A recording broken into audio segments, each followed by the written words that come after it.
జనక మహారాజు సీతారాముల కళ్యాణం జరిపించినప్పుడు పాణిగ్రహణం చేయించాట. చూడండి, అంతా కూడా ఇప్పుడు మాంగళ్యం చూపిస్తున్నారు అర్చక స్వాములు. ఇది సీతమ్మ వారి మెడలో రామచంద్రమూర్తి అలంకరిస్తాడు. ఆ మాంగళ్యంలో 3 మాంగళ్యాలు ఉన్నాయి.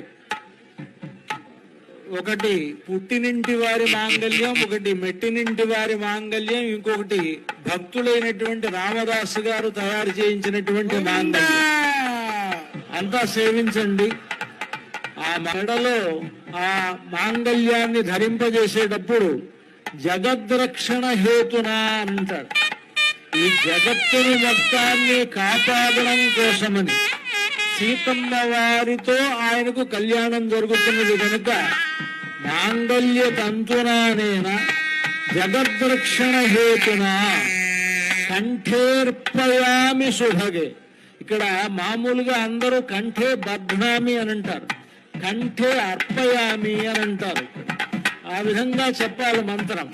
కంఠేర్పయామి శుభగే త్వంజీవ శరదాం శతం అంటూ ఆ మాంగళ్య మంత్రాన్ని పఠిస్తూ సీతమ్మ వారి మెడలో రామచంద్రమూర్తి అర్పించేటువంటి సన్నివేశాన్ని ఇప్పుడు మనం చూడబోతూ ఉన్నాం.